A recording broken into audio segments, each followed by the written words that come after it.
Okay, so it's a great pleasure this morning to talk to Dr. Chris Copperwheat. Chris is the astronomer in charge of the Liverpool Telescope here in Liverpool, and he's a member of the team that's been doing the study of the planetary system around the star Trappist-1. So, Chris, good morning. Can you tell us a little bit about the star Trappist-1? Sure, yeah. So Trappist-1, the star, is it's a nearby red dwarf star, an M dwarf. It's an old star, a very red star, quite a faint star, probably just outside of the reach of amateur telescopes on the Earth. So it got its name essentially from its discovery telescope, which is the Trappist telescope. So this is you probably the clues in the name. It's a Belgian-led project. I think the acronym is the Transiting Search for Planets and Planetesimals Telescope, and that's where they get the Trappist from. Right. So their idea when they built this telescope, and it's quite a small telescope, 60 centimetres, was to search for planets around red dwarf stars like this one, and we'll come on to why red dwarfs are interesting stars to search around. So the reason it's in the news is this has been a successful search for small planets. So it was discovered last year that this particular star they claimed 3 sort of Earth-sized-ish planets around this star. So there's been much more detailed follow-up there involving telescopes around the world, including the Liverpool Telescope. And so the big announcement this week is that it in fact has not 3 but 7 Earth-sized planets orbiting it. Okay, so how do we work out the sizes and masses of planets? How do we know that they're Earth-sized? What are the techniques? It's actually much more simple than you think. It's all really sort of, A-level or, sort of degree-level geometry, essentially. So we have the star, and there are a number of ways of detecting exoplanets. But in general, the vast majority we've detected indirectly. We detect via the influence of the planet on their host star. So a lot of the early exoplanets were discovered by detecting the radial velocity shift, the wobble of the host star as the planet moves around. So this method that we've used for this star is called the transit method, and this has been enormously successful. So essentially you observe the star, and the planet is moving, it's orbiting the star, and the alignment of the orbit is such that it passes in your line of sight, in between us and the host star. So it blocks out a small fraction of the starlight, so you see a little dip if you study it. And then of course the size of that dip, the depth of that dip is related to the size of the planet. So bigger planet, more starlight blocked out, bigger dip. Okay. So you've got that to give you the radius, essentially, with reference to the host star. So you need to know the properties of the host star. Yes. So the star itself needs to be studied, yes, because essentially you're looking at the sort of relative of the two radii. And then you obviously you see the first one, and then you wait for an entire orbit, and then you see the second transit as you see this little dip as the target transit to the disk of the star, and so from that you get the orbital period, the length of the year on that planet, and then it's just a simple case of Kepler's laws and this sort of thing to start working out the geometry of the system, the distance of the planet from the host star and this sort of thing. So do you see transits from all 7 of these planets? Yes. So the same plane. This is it. Yeah. So the system is orientated essentially almost very close to 90 degrees to us. So we see transits from all 7. So when it was first observed, there were a number of transits. So this is where they came up with the 3. They saw a number of transits, and they weren't sort of strongly. They didn't manage to tie them closely to each other in order to say, right, that's the first one of that planet and that's the second one. And the reason now we know is because there were more planets doing it. And one of them looked particularly weird. There was a very sort of strange shaped one that we realise now was a number of different transits sort of superimposed. So you got a bit of a dip from one star and then another one. So this is what prompted the sort of continual investigation. And the way we unlocked it essentially is by having one block of sort of continuous time where we were looking at the star round the clock to sort of disentangle all this. And a lot of the heavy lifting was done with the Spitzer Space Telescope. But space telescopes are orbiting the Earth, so they can't stay on it all the time. So it was supplemented by ground-based observing. So telescopes from around the world, including the Liverpool Telescope, we sort of filled in the gaps, and one telescope passed on to the other to get this continual coverage to find all these individual dips and relate, different ones, work out which one's related to which planet. Mm-hmm. And the Liverpool Telescope is particularly useful for this because it's very flexible, being a Indeed, robotic yes. telescope. The Liverpool Telescope is fully robotic. So most telescopes on the ground have large staffs on site who operate it. So the Liverpool Telescope is fully robotic, so not remote control. So we don't sit up in Liverpool and tell it what to do. Basically, astronomers from around the world, they can program in their observations via sort of web-based interface, and then we all go to bed at night, and we get up in the morning, and the telescope has done its thing and presents us with the data in the morning. Right. So there's a couple of advantages to robotic observing. The first thing is we use it a lot for things that are changing very rapidly, where you need to react very quickly, and a robot's much quicker than a human. And then the second one is this, where you want this sort of flexible scheduling, you want sort of automated control to, synchronize with other telescopes. And the robot is, it communicates itself with other, telescopes and other observing facilities. And so that sort of thing is very, very simple. It's very sort of time-critical observing. Right. Going back to the technique, yes. So I can see from what you've described how you get the size of the planet from the depth of the dip in the transit. Where's the mass come from? Because we know that these are approximately Earth mass planets as well. Where does the mass information come from? Is it from the extreme precision of the transits? Yeah, so the key, I think, to unlocking the sort of mass information is to look at the individual sort of the ingress-egress features and the shape of the transit eclipse itself. Yeah. So there's no spectroscopy in this, so you're not seeing the wobble? There's no spectroscopy at all, right. no. Right. So in this case, probably the radial velocity variations, the wobble would be quite small, I'd imagine. It'd probably be on the limit of what you can detect, because these are very small planets. So the transit technique, the radial velocity technique, the reason that was so successful is we discovered very, very large planets very close in, sort of Jupiter-sized planets.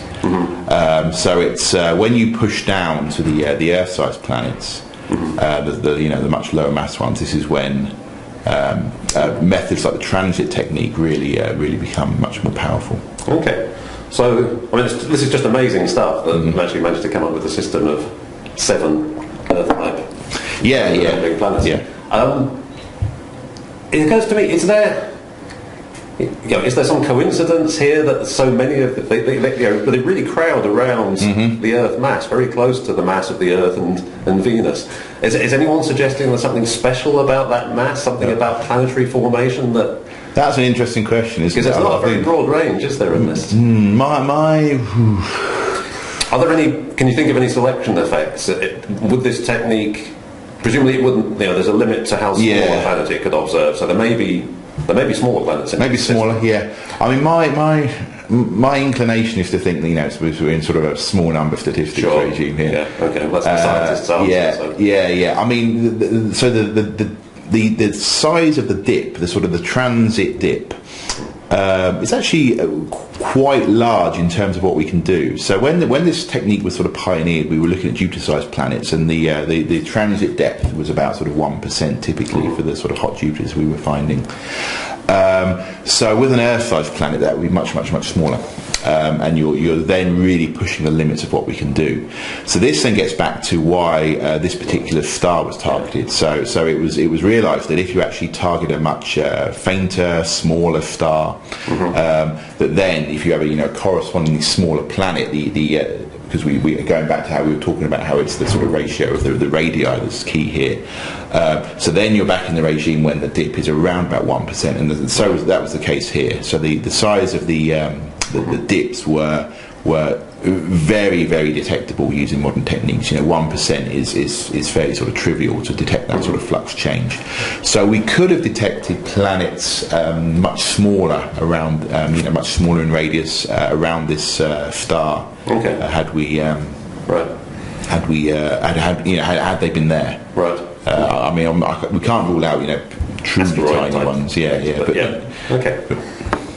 Right. So, the big question that a lot of people will be interested in with these: how habitable might these planets be? Right. Okay. So there's a number of sort of interesting things that go into this, and the big sort of media buzz has been about them being sort of Earth-sized, rocky. So the key thing is, when we talk about habitability, we're always talking about temperature.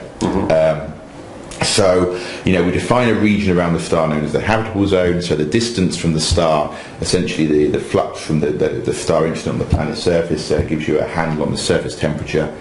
And so what we find is that at least 3 of the planets are in what we call the habitable zone. So the temperature is such that it would be conducive to liquid water. Now I say at least 3 because this is a little kind of a woolly, because when we want to talk about surface temperatures, we're getting a little bit into the question of what the atmospheric composition of the planets are. Yeah. So you can be conservative or pessimistic about the size of the habitable zone. Yeah. So we think at least 3. But it's interesting because the question of habitability doesn't really end there. I mean, in terms of the sort of popular press, that's kind of the end of the story. And don't get me wrong, these are very strong candidates, but there are other sort of interesting factors that go into this shoot that you have to consider. So the first thing is these planets will be tidally locked. So one side of the planet will be permanently facing its star. Right. So there's going to be a big temperature difference between one hemisphere and the other. So how that affects habitability is something we're not very clear about. So the other thing there's been some papers about this recently is the question of the activity, the sort of high energy sort of X-ray activity of the star, how that would affect the planet. So M dwarf stars and red dwarf stars, they can be quite active. There can be a lot of sort of X-ray radiation, extreme ultraviolet and further type of radiation coming from these stars. So this star has actually been studied, and we find it to be about as active as the Earth's quiescent sun. But the planets are a lot closer. Right. So the sort of the high energy flux on the planet is going to be higher. Right. How that affects habitability, we don't know. Right. It's a very interesting question, and you'll see in the literature a lot of different sort of theoretical models. And some, there is suggestion that this could perhaps strip away the atmosphere, which could be bad. Some theorists have suggested this could preferentially strip away the hydrogen and the helium, which might be good for habitability. It might leave an oxygen, nitrogen atmosphere, that's more like what we're searching for. So from a theoretical point of view, there's a lot of sort of open questions here. And the balance always in astronomy and all sciences is the balance between observation and theory. So the next step for us really now is to try and answer these questions about the atmosphere, because that really then starts to inform the models, and that is the next step. Right. And this work has already started. So the Hubble Telescope is already engaged in a campaign of trying to observe the atmospheres of these planets. Now, how do we do that? So I said the planet moves between us and the star, so the light, most of it is, a fraction of it is blocked by the planet.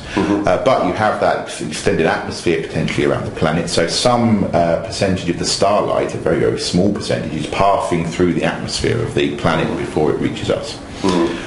So if you take a spectrum of the star when the planet is not in front of it, and then again when it is, the difference between those spectra essentially is telling you something about the atmosphere, and you might see either absorption or excitation lines that will tell you what the atmosphere is made of. Right. And that's the next step. And if we were to start looking for the sort of the things like, for example, ozone, that we would associate based on our sample size of 1 with a habitable atmosphere, then things really start getting exciting. Well, so if you were trying to persuade Elon Musk to develop an interstellar planetary mission, do you think Trappist 1 is now the prime target? This is now Centauri, for example, where we know there's one planet. Yeah. I mean, so the question I've been doing a bit of press over the past couple of days, and the question people always have been asking me is, where does this rank in terms of discoveries? And I've said it ranks in the top